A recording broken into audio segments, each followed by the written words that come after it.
ng bayan, maasahan anumang panahon. Magandang araw po sa ating lahat. Narito na ang latest update sa magiging lagay ng ating panahon at sa magiging lagay ng ating panahon sa mga susunod na oras at araw. Patuloy pa rin nating minomonitor si Bagyong Fabian na ngayon ay malapit nang lumabas sa ating area of responsibility. Huli itong namataan ng Pag-asa sa layong 225 kilometers, kanluran ng Lawag City, Ilocos Norte sa Northern Luzon. Taglay pa rin nito ang lakas ng hangin na umaabot sa 45 kilometers per hour malapit sa gitna at pagbugsong umaabot naman sa 55 kilometers per hour. Kumikilos ito ngayon ng kanluran, hilagang kanluran sa bilis na 15 kilometers per hour. Base sa latest track nito ay inaasahang makakalabas na ito sa ating area of responsibility anumang oras ngayong gabi o magdamag at unti-unti na rin itong hihina bilang isang remnant low, isang mahinang LPA na lamang ito. Wala na rin itong magiging direktang epekto sa anumang bahagi ng ating bansa at hindi rin nito inaasahan na magpapalakas o hahatak ng habagat na makakaapekto sa anumang bahagi ng ating kapuluan. Samantala, habagat naman ang nagdadala ng maulap na papawirin na may mga kalat-kalat na pagulan at thunderstorms sa buong Visayas, Bicol Region, Mimaropa, Zamboanga Peninsula, Northern Mindanao kasama na ang Quezon Province. Kaya posible pa rin ang banta ng mga biglaang pagbaha at pagguho ng lupa, lalo na kung may mga umiiral ng katamtaman at minsan ay malalakas na pag-ulan. Para naman sa nalalabing bahagi ng Luzon ay habagat din ang magdadala ng bagyang maulap hanggang sa maulap na kalangitan na may mga tsansa ng mga kalat-kalat na pagulan at thunderstorms, kaya posible rin ang banta ng mga pagbaha at pagguho ng lupa, lalo na kung may mga umiiral na severe thunderstorms. Ganitong panahon din ang inaasahan sa buong Mindanao o sa nalalabing bahagi ng Mindanao.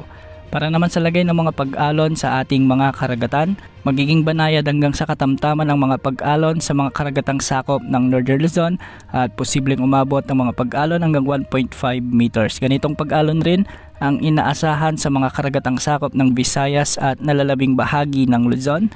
At sa Mindanao naman, posible ang mga pag-alon hanggang 1.2 meters. Samantala, isa pang bagyo ang patuloy nating minomonitor sa labas ng ating area of responsibility. Ito si Bagyong Podul, isa ng tropical storm category na huling namataan sa layong 2,410 kilometers silangan ng extreme Northern Luzon. Taglay na nito ngayon ang lakas ng hangin na umaabot sa 75 kilometers per hour malapit sa gitna at pagbugsong umaabot naman sa 90 kilometers per hour. Kumikilos ito ngayon ng hilagang kanluran sa bilis na 15 kilometers per hour. Base sa mga pagtataya ng iba't ibang weather models at agencies ay patuloy nakikilos ito ng direksyong west-northwest hanggang sa mga susunod na araw dahil sa pagtulak ng isang high pressure area o ridge ng high pressure area na nasa ibaba naman ng bansang Japan. Kahapon ay base sa pagtataya ng Joint Typhoon Warning Center, umabot ang posibleng lakas nito sa 205 kilometers per hour o isang super typhoon category.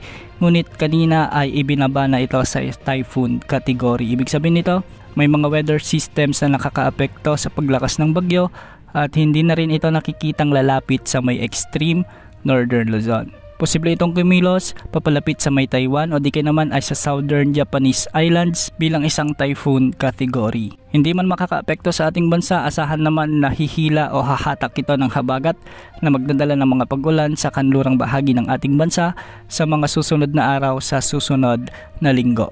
Antabayan na ng mga susunod na updates ukol sa mga samalang panahon na ating minomonitor. Yan muna ang latest sa lagay ng panahon. Ito po ang weather update ng bayan, maasahan anumang panahon.